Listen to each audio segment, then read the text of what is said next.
শত্রু নির্মূল করতে চাইলে একটি দোয়ার আমল করবেন।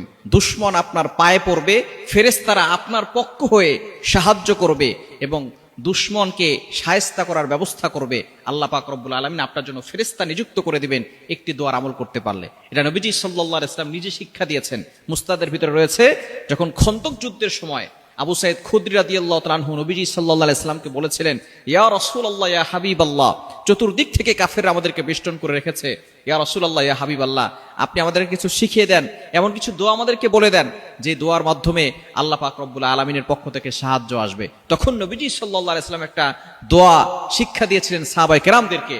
তখন সাহাবায়ে কেরাম যখন ছোট্ট এই দোয়াটি পড়েছিলেন, আল্লাহর পক্ষ থেকে সাহায্য এসেছিল এবং সকল মুশরিক যারা ছিল, কাফের যারা ছিল, আল্লাহ পাক রব্বুল আলামিন ফেরেশতাদের মাধ্যমে মুসলমানদেরকে সাহায্য করেছেন এবং তাদেরকে শাস্তির ব্যবস্থা করেছেন।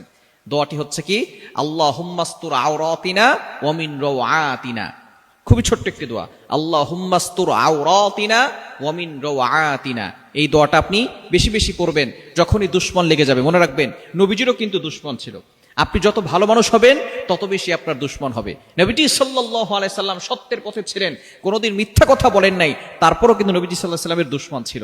নবীজি সাল্লাল্লাহু আলাইহি ওয়াসাল্লামের উপরে অ্যাটাক করেছিল মক্কার কাফেররা, তরবারি নিয়ে নবীজি সাল্লাল্লাহু আলাইহি সাল্লামকে দুনিয়া থেকে বিদায় করার জন্য তারা সকলে মিলে রওনা হয়েছিল।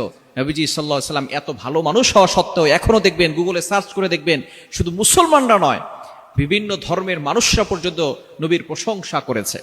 যে নবীর আগে পরে কোনো গুনাহ ছিল না এবং মানুষের সাথে খারাপ ব্যবহার করে নাই, সব সময় তিনি মানুষের সাথে ভালো ব্যবহার করেছেন। এখন অনেকে নবীজির জীবনী পড়ে তারা মুসলমান হয়ে যাচ্ছে, সেই নবীরও দুশমন ছিল। ভাবতে অবাক লাগে, তাই না? তো আপনার দুশমন হবে, আপনার অনেক সময় আপনার সাথে দুশমনি করবে, আপনার জীবনের আশঙ্কা থাকতে পারে। আপনি এই দোয়াটা বেশি বেশি পড়বেন। দুশমন আপনার পায়ে পড়বে, আপনার কাছে মাথা নত করবে এবং ফেরেশতারা আপনার পক্ষ হয়ে দুশমনদেরকে শাস্তির ব্যবস্থা করবে এবং দুশমন আপনার পায়ে পড়ে যাবে, আপনার বাধ্য হবে যদি আপনি এই দোয়াটা পড়তে পারেন। আল্লাহুম্মাস্তুর আওরাতিনা ওয়া মিন রাওআতিনা। এই দোয়াটা পড়বেন, আল্লাহর পক্ষ থেকে সাহায্য আসবে।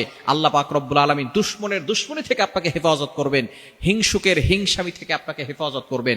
মনে রাখবেন, আপনি যখনই ভালো পথে চলবেন, সঠিক পথে চলবেন, তখনই কিন্তু আপনার দুশমন বেড়ে যাবে। আপনার দুশমন বেড়ে যাবে যখন আপনি সঠিক পথে থাকবেন। দেখবেন বর্তমান সমাজে খারাপ কাজ করলে সেখানে কোনো সমস্যা হয় না। গানের আপনি আয়োজন করবেন, সেখানে কোনো সমস্যা হবে না। আপনি ডিজে গানের আয়োজন করবেন, সেখানে কোনো সমস্যা হবে না। যখন আপনি ভালো কাজ করবেন, দিনের কথা বলবেন, সঠিক পথে মানুষকে ডাকবেন, তখনই দেখবেন আপনার উপরে আক্রমণ হবে, আপনার উপরে ক্ষতি করার চেষ্টা করবে।